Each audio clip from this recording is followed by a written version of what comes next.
नमस्कार, उत्तराखंड न्यूज में आपका बहुत बहुत स्वागत है। चलिए देखते हैं उत्तराखंड की 15 फटाफट बड़ी खबरों को। इससे पहले आप न्यूज को कहां से देख रहे हैं, कमेंट में बताना बिल्कुल न भूलें। मुख्यमंत्री की सख्ती के बाद गंगोत्री यमुनोत्री में हालात कुछ सुधरे। अब 15 घंटे के बजाय लग रहे 5 घंटे। गंगोत्री और यमुनोत्री धाम की यात्रा की पटरी पर लाने के लिए मुख्यमंत्री की मोर्चा संभालने के बाद यातायात व्यवस्था सुचारू करने के लिए आईजी अरुण मोहन जोशी दोनों धाम पहुंचे। वहीं गंगोत्री क्षेत्र में व्यवस्था की निगरानी के लिए उप जिलाधिकारी ब्रजेश कुमार तिवारी को भेजा गया है। देहरादून में गर्मी ने तोड़ा 10 साल का रिकॉर्ड, पारा 41 डिग्री। इन दिनों उत्तर भारत में गर्मी अपने तेवर दिखा रही है। चिलचिलाती धूप के साथ ही हीट वेव चलने से लोगों को परेशानी झेलनी पड़ रही है। उत्तराखंड की राजधानी देहरादून की गर्मी ने बीते 10 सालों का रिकॉर्ड तोड़ दिया। दून में अधिकतम तापमान सामान्य से 6 डिग्री बढ़ोतरी के साथ 41 डिग्री सेल्सियस दर्ज किया गया है। केदारनाथ में आस्था का सैलाब, बाबा के दर पर 24 घंटे रौनक। पहली बार रात भर जयकारों से गूंज रहा पैदल मार्ग। भगवान आशुतोष के 12 ज्योतिर्लिंग में केदारनाथ की यात्रा में इस बार आस्था का सैलाब अपने चरम पर है।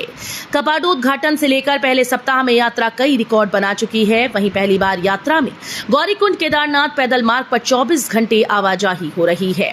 दोनों तरफ से देर रात्रि तक श्रद्धालुओं का आवागमन बना हुआ है। मंदिर परिसर से 50 मीटर के दायरे में वीडियोग्राफी और रील पर रोक, न मानने पर दर्ज होगा मुकदमा। चारधाम यात्रा के दौरान मंदिर परिसर के 50 मीटर के दायरे में वीडियोग्राफी और रील बनाने पर रोक लगा दी गई। डीजीपी अभिनव कुमार ने संबंधित जिला पुलिस प्रभारियों को आदेश जारी किए। उल्लंघन पर नियमानुसार पुलिस एक्ट और जरूरत पड़ने पर आईपीसी की धाराओं में परिवर्तित कार्रवाई की जाएगी। 25 मई को खुलेंगे हेमकुंड साहिब के कपाट। प्रतिदिन 3500 श्रद्धालु ही कर सकेंगे दर्शन।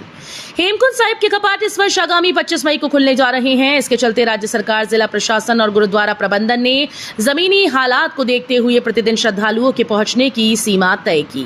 कपाट खुलने के बाद प्रतिदिन 3500 श्रद्धालु ही हेमकुंड साहिब जा सकेंगे। गुरुद्वारा प्रबंधन का कहना है कि हेमकुंड साहिब में अभी भी काफी बर्फ है। गौचर से बद्रीनाथ और हेमकुंड साहिब के लिए शुरू होगी हेली सेवा। तीर्थयात्रियों की सुविधा के लिए इस बार गौचर से बद्रीनाथ और हेमकुंड साहिब के लिए हेली सेवा की सुविधा मिलेगी। आगामी 25 मई से गौचर हवाई पट्टी से सेवा के शुरू होने की उम्मीद है। सरकार की उड़ान योजना के तहत देहरादून से गौचर तक हवाई सेवा संचालित हो रही है। उत्तराखंड में पैक हुए पर्यटक स्थल, वीकेंड पर सैलानियों की 5 गुना अधिक भीड़। सड़कों पर रेंग रेंग कर गुजरते रहे वाहन। लच्छीवाला में आम दिनों में करीब 700 पर्यटक आते हैं। रविवार को वहां 3500 से अधिक पर्यटक पहुंचे। पर्यटकों ने वहां मौजूद नदी में तैरकर गर्मी से राहत पाई। बच्चों ने वहां मौजूद झूलों में खूब खेला। पर्यटकों ने पिकनिक बनाकर खूब मौज मस्ती की। वहीं गुच्चू पानी में पहुंचकर पर्यटकों ने नदी के पानी में खूब नहाया। पहाड़ों में मौसम ने बदली करवट। यमुनोत्री धाम समेत ऊंचाई वाले इलाकों में हुई झमाझम बारिश। उत्तराखंड के पहाड़ी इलाकों में दोपहर बाद मौसम ने करवट बदली। यमुनोत्री धाम सहित आसपास के खरशाली गांव, जानकी चट्टी, नारायणपुरी, फूल चट्टी क्षेत्र में तेज बारिश शुरू हो गई। वहीं बड़कोट तहसील क्षेत्र में आंधी तूफान चला। बद्रीनाथ में एक दिन में ठहर सकते हैं 20,000 श्रद्धालु। धाम में है 180 होटल, 28 धर्मशालाएं। बद्रीनाथ धाम में तीर्थयात्रियों को ठहरने की पर्याप्त जगह मिल जाती है। यहाँ एक दिन में लगभग 20,000 श्रद्धालु ठहर सकते हैं।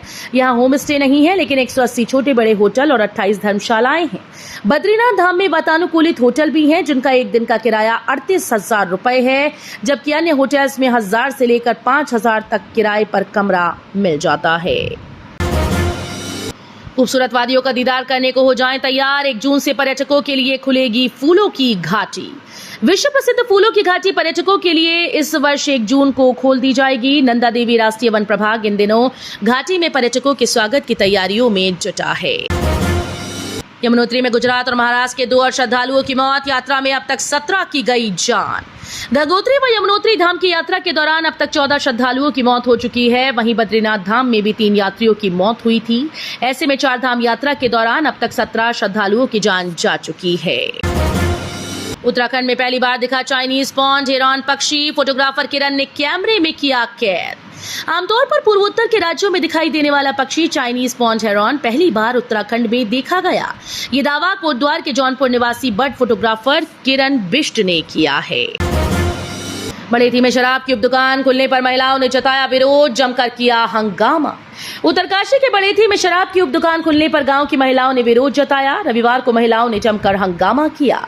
महिलाओं ने प्रशासन को चेतावनी देते हुए कहा कि गांव में शराब की दुकान बंद होने तक विरोध जारी रहेगा।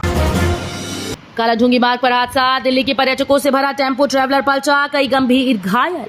नैनीताल में दिल्ली के पर्यटकों से भरा एक टेम्पो ट्रैवलर हादसे का शिकार हो गया। नैनीताल कालाढूंगी मोटर मार्ग पर टेम्पो ट्रैवलर अचानक अनियंत्रित होकर पलट गया। हादसे में पर्यटक गंभीर रूप से घायल हुए। FSSAI की चेतावनी, फलों को पकाने के लिए कैल्शियम कार्बाइड का ना हो इस्तेमाल। देश के खाद्य सुरक्षा नियामक FSSAI ने खाद्य व्यवसाय से जुड़े कारोबारियों को सख्त चेतावनी दी कि फलों को पकाने के लिए प्रतिबंधित कैल्शियम कार्बाइड का उपयोग न करें। FSSAI ने राज्यों और केंद्र शासित प्रदेशों के खाद्य सुरक्षा विभागों को सतर्क रहने और इस आदेश का पालन न करने वालों से FSS अधिनियम के प्रावधानों के अनुसार सख्ती से निपटने को कहा है। तो ये थी उत्तराखंड की 15 बड़ी खबरें। रोजाना ऐसे ही सबसे पहले अपडेट पाने के लिए चैनल को सब्सक्राइब करना बिल्कुल ना भूलें। साथ ही वीडियो को लाइक भी कर दें। धन्यवाद।